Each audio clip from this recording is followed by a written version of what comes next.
Ал, қайырлы кеш, ассалаумағалейкум ағайындар, ассалаумағалейкум қазақ ет арнасының көрермендері, қалдарыңыз қалай?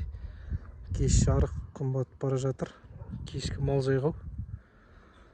Не байқап тұрсыздар қорадан? Міне.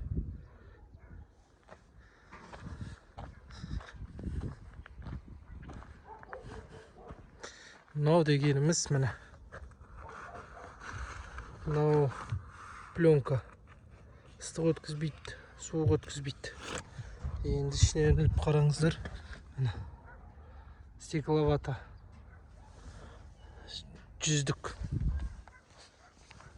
Ұзындығы 3 метр, ені 1 метр 5 сантиметр. Қорамыздың сырты осылай апшывайт етіледі. Анаға дейін. Енді ойлай беріңіздер. Іші ағаш, одан кейін стекловата, одан кейін пленка. Суық кіре ме, кірмей ме? Қалай ойлайсыздар? Ағаштың қалыңдығы 20-лық, немесе 25-лік қой деймін. Қарай беріңіздер. Осының сыртынан міне осындай қалыңдық болады ғой. Енді қорамызда кішігірім өзгеріс. Арық шетте ғана бұқа бар ғой, жалғыз тұрған. Сойылып сатылды. Таза 2 айда 149 килограмм салмақ берді. 150 килограмм ғой. 3300 теңгеден өткіздік. Енді қорамызда осындай 1 жасар. Мынау сементал. Мыналар да сементал негізі. Шешелерін өз көзіммен көрдім. Әкелері просто сементал емес. Осындай өзгеріс. 4 бас әкеп қойдық. Так. Міне бір стойка. Наны құйғам ғой. Что-то асты босақ қапты. Сосын жан жағынан упорамен темірмен қағып тастадым. Бұйыртса ертеңгі жұмыс. Мыналарды кеше құйып қойғам енді. Бүгін дұрыс қатпапты. Тағы да бір күн тұрсыншы деп, берік болсыншы деп. Ертеңгі жұмыс труба. Ана Алла қаласа. Сосын екінші мойындықтары. Одан кейін 5 астау. 5 астау орнатылады. Содан кейінгі Алла мандығын берсе, Құдай қаласа, қолын сауып тастаймыз. Получается, на жерде 6 бас. Бізде сосын на жерде 5 бас. Сонда бізде 11 бас қара малға орнымыз дайын. Аллаға шүкір. Енді ананы апшывайт етуге көп уақыт кетпейді деп ойлаймын. Мен ананың өзін жаңа бір әр кетсе бір 5 минуттың ішінде жалғыз өзім салып орнатып қойдым. Алла қаласа мына тесіктердің бәрін көрдіңіздер ғой. Осы тесіктердің бәрін жауып өтеді. Сосын Құдай қаласа, Алла нәсіп етсе, бір жерден көршім маған қалыңдығы осындай міне. Двойкнау осындай міне. Қалай айтсам болады екен. Престелген фанералар бар ғой. Сондай алып береді. Целиком. Әкелгенде өзім алып кетем. Іштен апшывайт етіп өтем ғой, Құдай қаласа. Енді ойлай беріңіздер.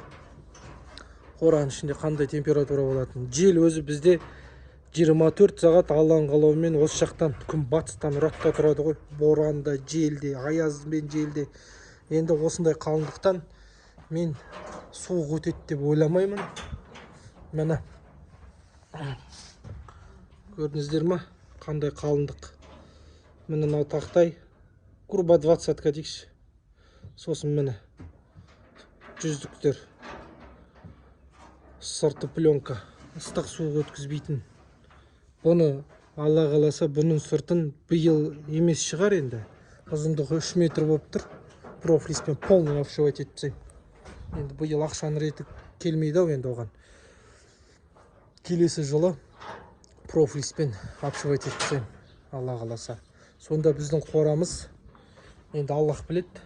Ешқандай адамзатта, ешқандай затта өмір бақи тұрмайды. Сондықтан бір қалаған уақытқа дейін тұратын болады. Міне біздің алған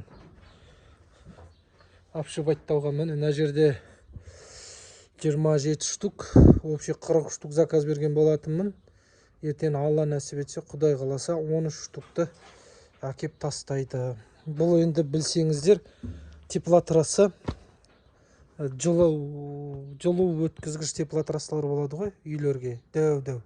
Соларды обшивайтталған нәрсе. Енді барлығын жағдайы қырып баратқан жақсы деп айта алмаймын, бірақ шүкір.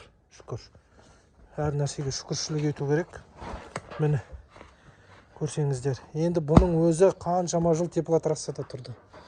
Кемінде сырт тастамаса біраз тұрады. Бұның сыртынан профилиспен қаптап тастасам, енді Алла қаласа, Алланың қалаған уақытына дейін тұратын болады.